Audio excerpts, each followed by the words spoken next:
Audiolivro Tudo por Amor a Ele, de Josué de Castro. Capítulo 8. Dependentes por amor a Ele. Logo depois que minha esposa e eu nos casamos, em junho de 1983, entendi que seria importante adquirirmos uma máquina de lavar. No entanto, estávamos iniciando o ministério. O salário ainda não era pleno e minha esposa ainda não estava trabalhando. A única solução seria pagar a máquina em parcelas. Naquela época de inflação alta, os preços e os salários aumentavam constantemente. A estratégia era comprar com prestações fixas 2 meses antes do aumento salarial, porque, após o reajuste, as parcelas ficariam mais suaves. E assim fizemos. No final do mês, o dinheiro deu certinho. Você já teve que contar moedas para pegar uma condução, ter o dinheirinho contado? Começamos o segundo mês, mas faltando 2 ou 3 dias para o fim do mês, o dinheiro acabou. Naquela época, não havia cartão de crédito. E resisti à ideia de pedir dinheiro emprestado ao meu pai. No domingo à noite, fomos para o culto e, quando voltamos, encontramos um pequeno envelope com um bilhete que dizia, mais ou menos assim: Queridos Josué e Noeli, conseguimos um dinheirinho e estamos repartindo com vocês. Beijos, Jane. Era um bilhete da minha irmã. Dentro do envelope havia o equivalente a uns R$ 50. Você pode estar pensando, mas só isso? Pois é, quando você não tem nada, um pouco pode fazer uma grande diferença. E na verdade, fez para nós. Foi o suficiente para nos mantermos até o dia do pagamento. Não faltou, nem sobrou. Era exatamente o que precisávamos. Mas eu não havia falado nada para minha irmã sobre nossa necessidade. Como ela pensou em nos ajudar?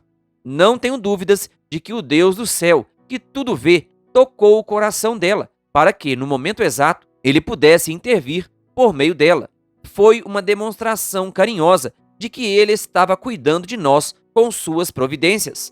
Vamos refletir a respeito de uma história bíblica que mostra como Deus atua em nosso favor. Então Elias, o tesbita, dos moradores de Gileade, disse a Acabe: Tão certo como vive o Senhor, Deus de Israel, a quem eu sirvo, não haverá orvalho nem chuva nos próximos anos, a não ser quando eu disser. 1 Reis 17, versículo 1. Essa é a primeira vez que Elias, o profeta, aparece no texto bíblico. Parece que ele surge, aparentemente de forma repentina, já dentro do palácio do rei Acabe. Entretanto, sua história de compromisso com a verdadeira adoração começa bem antes desse momento. No livro Profetas e Reis, Ellen White comenta que Elias era um homem de fé e de oração. Ainda no anonimato, se sentia indignado e tinha a alma angustiada por ver a idolatria se espalhando e se aprofundando entre seu povo, o povo de Deus. Ele ansiava vê-los arrependidos e suplicava a Deus que se manifestasse, mesmo que através de juízo, para impedir que o paganismo levasse a nação à destruição. A oração de Elias foi respondida. A frase, tão certo como vive o Senhor, Deus de Israel, reflete a experiência de Elias com Deus. Para ele, o Senhor era um Deus vivo, que fala, ouve, vê, se manifesta, se importa, ama e guia a vida de seu povo. Não era o Deus de longe, distante, desconectado, desinteressado, calado. Era o Senhor, o Deus vivo de Israel. Quão vivo é o seu Deus? A frase a seguir, a quem eu sirvo, ou perante cuja face estou, Almeida Revista Atualizada, demonstra quão próximo Elias se sentia de Deus. Em todos os lugares, em todas as situações, ele se sentia na presença de Deus. Acredito que isso fazia toda a diferença no comportamento de Elias, em seu dia a dia. Imagine se você falaria da mesma forma, usando o mesmo vocabulário, se houvesse constantemente um pastor, por exemplo, em sua casa. Qual seria seu tom de voz, suas atitudes e reações com os filhos e o cônjuge? Seria diferente? Imagine ter a presença do Santo Deus constantemente, onde quer que você esteja. Seria um incômodo ou uma alegria? Um privilégio? Mas essa é a realidade que, pela fé, devemos experimentar. A presença de Deus conosco em todo o tempo. A ideia não é nos deixar desconfortáveis, mas confiantes e seguros por meio de sua presença e direção. Você tem desenvolvido o senso da presença de Deus em sua vida? Você se sente em todos os momentos diante da face de Deus? Com a força dessa presença, Elias entrou no palácio diante da presença do rei Acabe para entregar uma mensagem de juízo divino. Deus fecharia as comportas do céu e não enviaria chuva. Essa mensagem também era um desafio ao pretenso deus Baal, que, segundo a crença, era o responsável por reger a natureza enviando chuva e orvalho. Depois desse episódio, lemos: Então, a palavra do Senhor veio a Elias, dizendo: Saia daqui, vá para o leste e esconda-se junto ao ribeiro de Querite, nas imediações do Jordão. Você beberá a água do ribeiro, e eu ordenei aos corvos que sustentem você naquele lugar. Elias foi e fez segundo a palavra do Senhor. Retirou-se e ficou morando junto ao ribeiro de Querite, nas imediações do Jordão. Os corvos lhe traziam pão e carne pela manhã, bem como pão e carne ao anoitecer, e ele bebia a água do ribeiro. 1 Reis 17, versículos 2 a 6. Elias deveria se esconder porque Acabe estava procurando matá-lo. Se esconder? Elias não havia acabado de cumprir sua missão profética? Segundo a teologia da prosperidade, se você obedecer, se você cumprir a vontade de Deus, for fiel em seus dízimos e ofertas, nada de ruim vai lhe acontecer. Adeus privações. De acordo com esse ensino, você não ficará desempregado, pobre ou doente, e sua vida sempre será tranquila. Não haverá mais dificuldades, e os confortos materiais virão ao seu retorno. Será? De acordo com essa teologia antibíblica, a lógica seria: em vez de se esconder, o profeta deveria receber uma promessa. Quem sabe uma semana em uma praia do Nordeste, tomando água de coco e se balançando em uma rede. Mas não foi isso que aconteceu.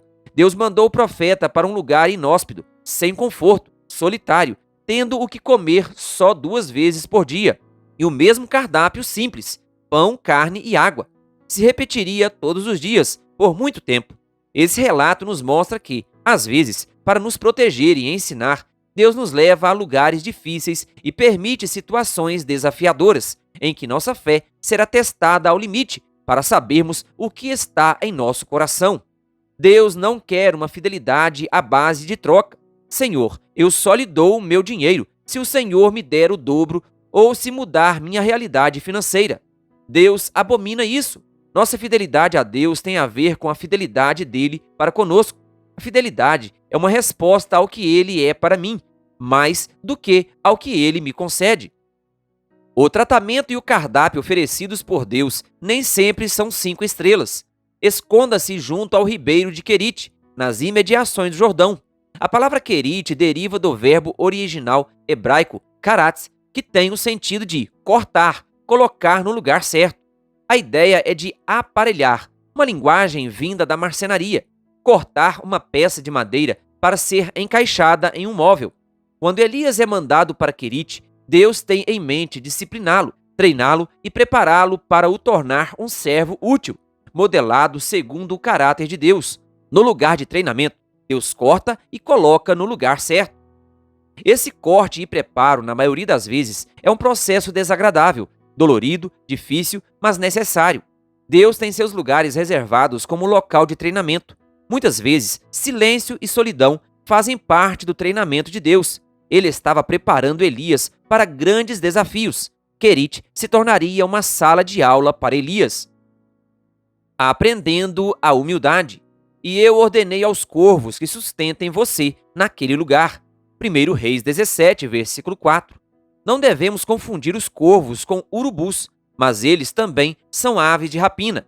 Fico imaginando Deus chamando os corvos e dando uma ordem a eles: olhem para mim. Todos os dias vocês vão levar, de manhã e de tarde, pão e carne para Elias. Só que eu não quero que vocês comam essa carne. Entendido? E vejo esses corvos, em minha imaginação, balançando a cabeça em concordância com a ordem. Fico pasmo em pensar sobre o controle e o poder que o Deus Criador tem sobre suas criaturas. Elas simplesmente o obedecem e ponto. Lembra quando Deus ordenou que os animais, em pares, entrassem na arca, que as codornizes voassem para o deserto e servissem de alimento para o povo de Israel, que o grande peixe engolisse e vomitasse Jonas, e que os peixes abarrotassem as redes dos discípulos? Nosso Deus é grande em poder. Precisamos aprender a obedecer com as outras criaturas de Deus. Por outro lado, fico refletindo sobre os possíveis pensamentos de Elias diante dos animais que Deus escolheu para serem os entregadores de alimento. Quem sabe Deus poderia escolher um bichinho mais limpinho, um coelhinho, por exemplo. Colocaria uma marmitex no pescoço do bichinho e tudo certo. Mas um corvo? Creio que essa escolha de Deus teve o propósito de ajudar Elias a trabalhar sua humildade, a não questionar a maneira como Deus escolheu lhe oferecer suas providências. Muitas vezes, Deus permite ou nos coloca em situações de privação para nos derrubar de nosso pedestal, de nosso orgulho. Ele, muitas vezes, nos oferece suas provisões através de pessoas simples, humildes, modestas e de maneiras diferentes de nossas expectativas. Tem gente sendo reprovada dessa matéria de humildade quando rejeitam a forma e a maneira como Deus faz seus favores chegarem até eles. Peçamos a Deus que nos conduza à humildade. Isso tem um preço, e Elias estava aprendendo na escola divina. Dependência. A outra disciplina que o grande professor estava querendo ensinar a Elias era a dependência.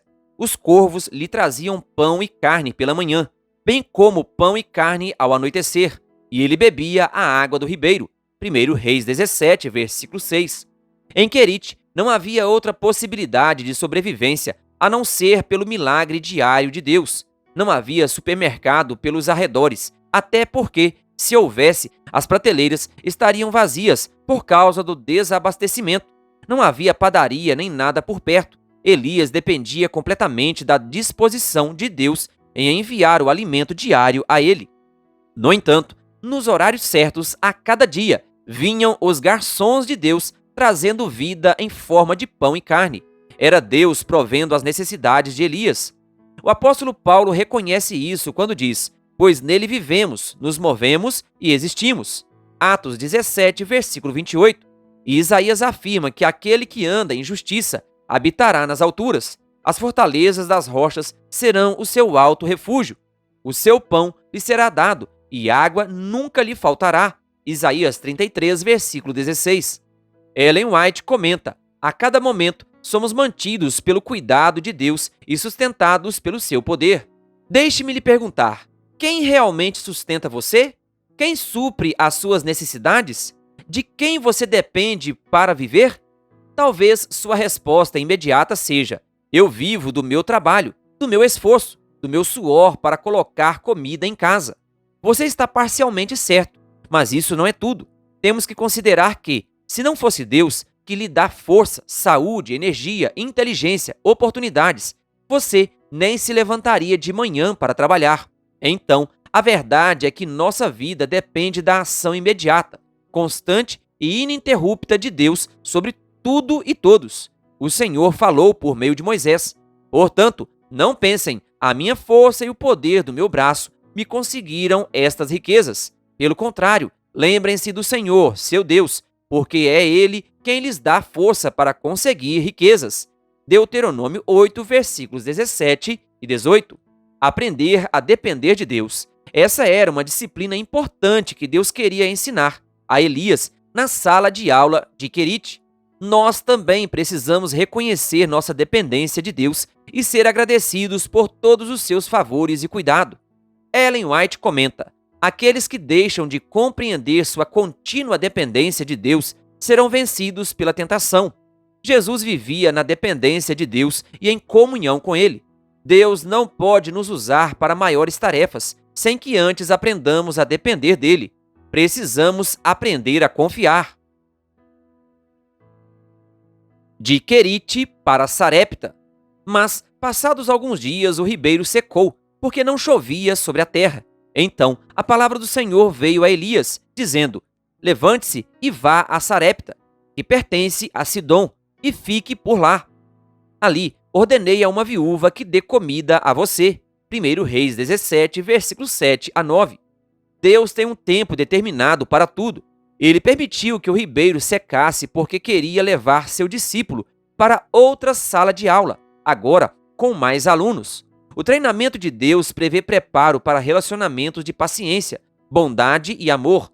Elias deveria ir para Sarepta, uma cidade que ficava cerca de 18 quilômetros ao sul de Sidom, cidade natal de Jezabel e capital da Fenícia. Sarepta significa fornalha de fundição, fundir, refinar, crisol.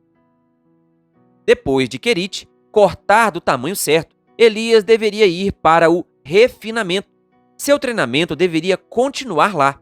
Agora pense, ele deveria sair dos limites de Israel, ir para uma terra pagã, se hospedar na casa de uma viúva pobre e ser sustentado por ela.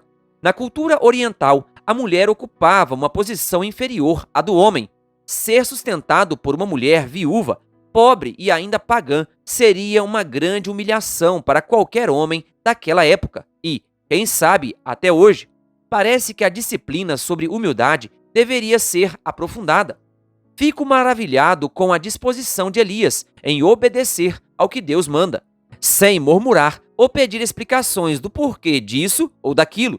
O texto revela o coração obediente de Elias. Então, ele se levantou e foi a Sarepta. 1 Reis 17, versículo 10. Quando voltamos ao verso 5, vemos um Elias submisso. Elias foi e fez segundo a palavra do Senhor. 1 Reis 17, versículo 5. Precisamos aprender obediência e submissão com ele. Chegando ao portão da cidade, encontrou uma viúva que estava apanhando lenha.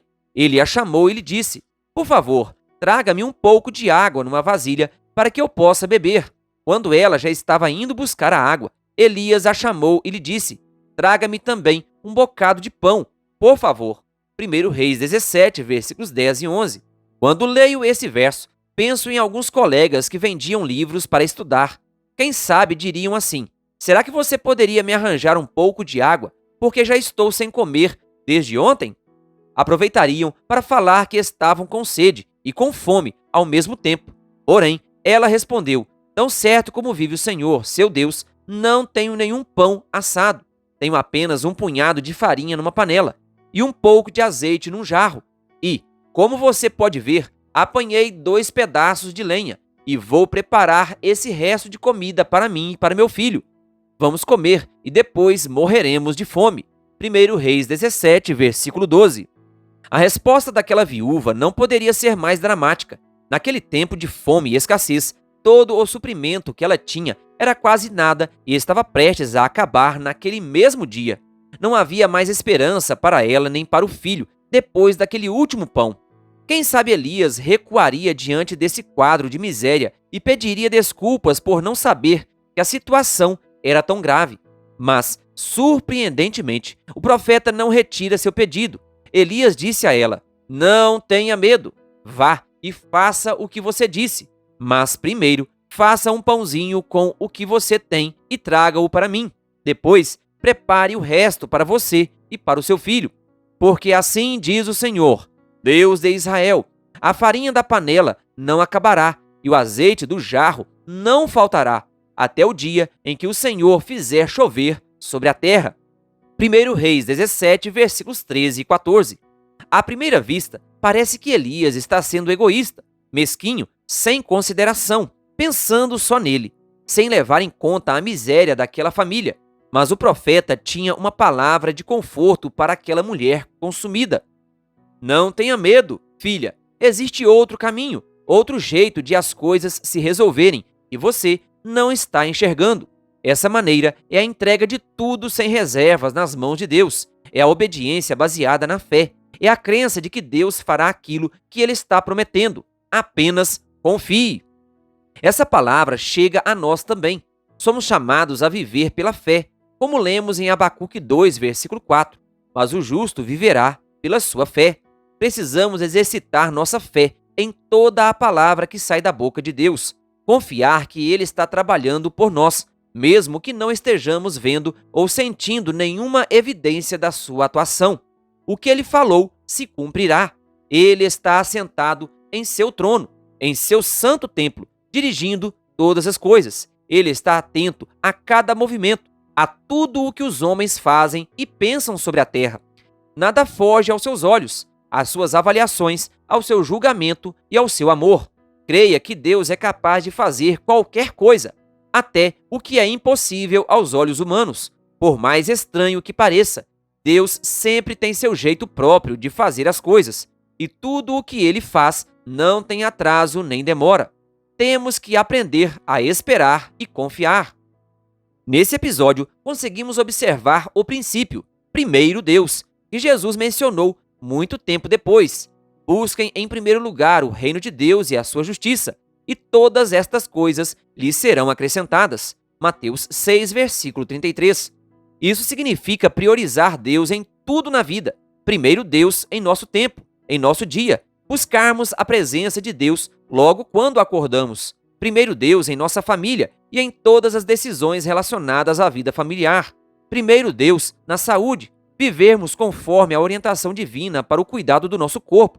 Tomar água, respirar adequadamente, comer de forma saudável, fazer exercício físico regularmente, repousar corretamente, expor-se ao sol todos os dias, abster-se do que é prejudicial e ter moderação ou equilíbrio em todas as coisas. Primeiro Deus em nossas finanças, separar os dízimos e as ofertas fielmente ao Senhor.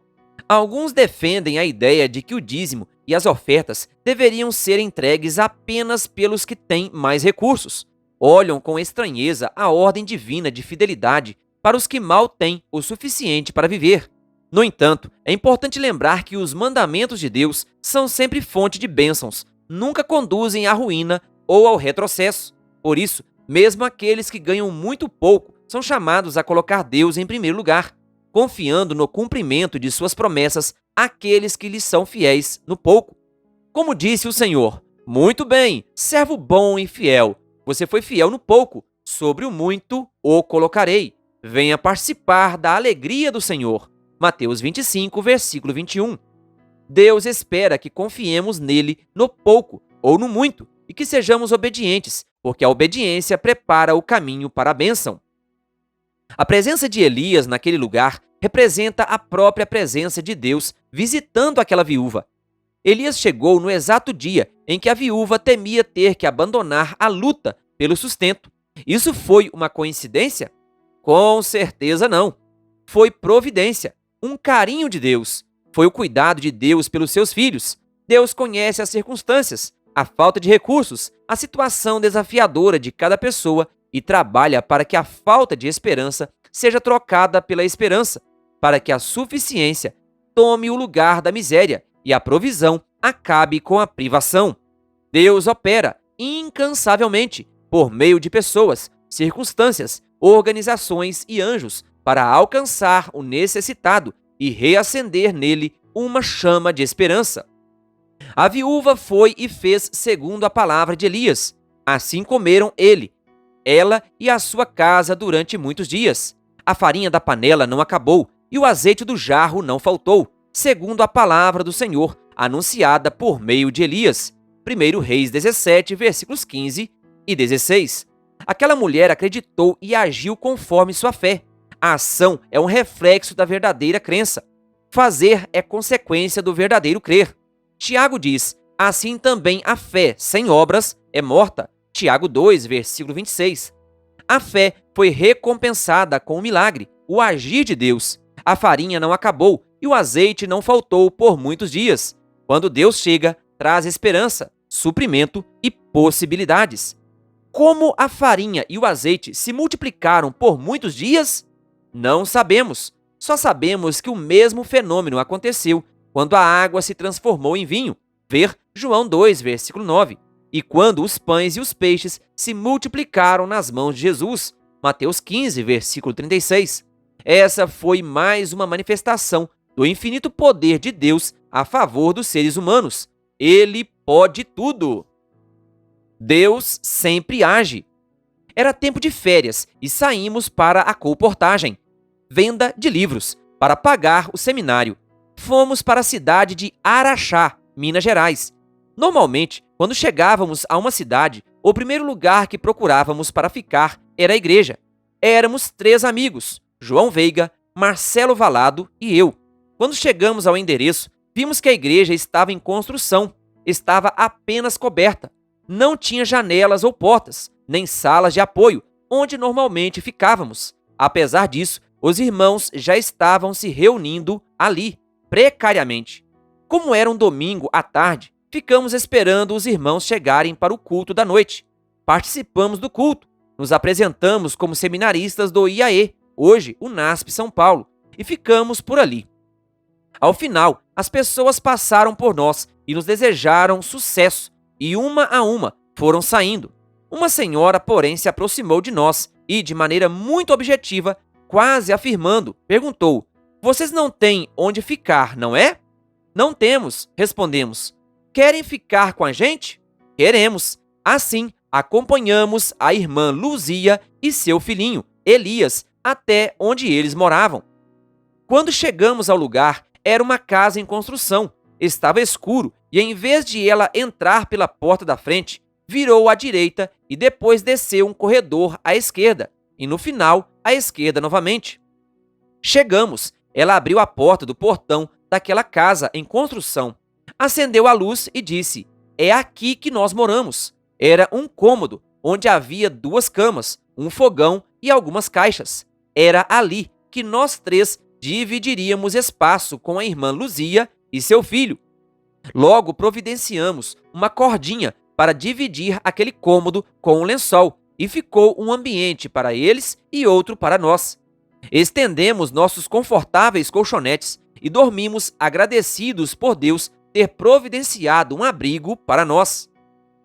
No outro dia, ao nos levantarmos, percebemos que não havia nada para o café da manhã.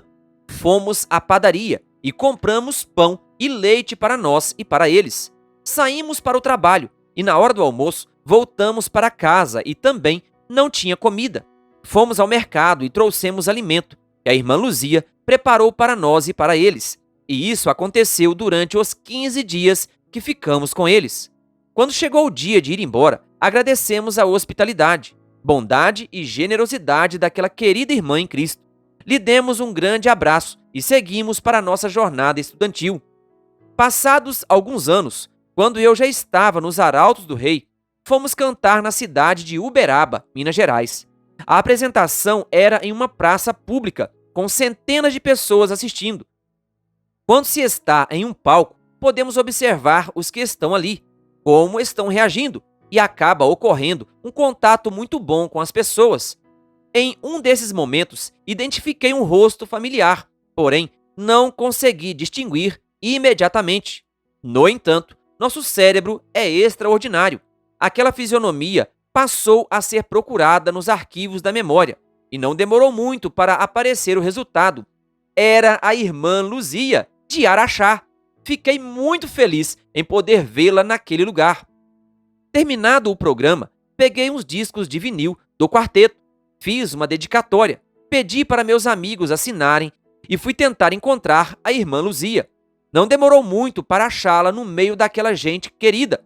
Parei na frente dela e ela olhou para mim e perguntou: "Você se lembra de mim?" Demorei alguns segundos para responder, para criar um suspense, e disse: "Como eu poderia me esquecer de alguém que nos abrigou, nos acolheu e foi tão generosa em um momento de tanta necessidade?" Ela abriu um sorriso, então nos abraçamos, conversamos, atualizamos as informações sobre nossa vida. Contei para as pessoas que estavam com ela a história de como ela havia nos recebido em Araxá. Quando entreguei os discos, ela ficou muito agradecida e disse que estava querendo mesmo aqueles lançamentos. Seguimos nossos caminhos e não encontrei mais a irmã Luzia. Depois, parei para refletir no que havia acontecido lá em Araxá, em 1981. Deus olhou para aqueles 3 estudantes que precisavam de abrigo e, ao mesmo tempo, olhou para uma mulher pobre que precisava de alimento para ela e o filho. O que ele fez? Promoveu um encontro. Tocou no coração daquela mulher para que, de maneira generosa, abrisse as portas do seu abrigo temporário e nos incumbiu de prover o alimento para eles. Deus agiu para que todos fossem abençoados. O Senhor nos socorreu e, ao mesmo tempo, cuidou da irmã Luzia e do filho Elias. Isso aconteceu com Filipe e o eunuco, com o centurião Cornélio e Pedro, e com Elias e a viúva de Sarepta. As bênçãos divinas caem sobre o doador, assim como sobre o recebedor. Que Deus maravilhoso nós temos, que toma tempo para nos cortar do tamanho certo, para nos refinar, para o serviço e nos preparar para a vida eterna. Em sua escola, ele tem muitas lições a nos ensinar. Precisamos estar dispostos a aceitar a maneira como ele nos instrui, habilita e educa. Temos que aprender a depender dele, a exercitar nossa humildade diante dele e desenvolver nossa obediência à palavra dele. No método divino de ensino, a matéria que gera perseverança é a tribulação. E não somente isto, mas também nos gloriamos nas tribulações, sabendo que a tribulação produz perseverança. A perseverança produz experiência e a experiência produz esperança. Romanos 5, versículos 3 e 4.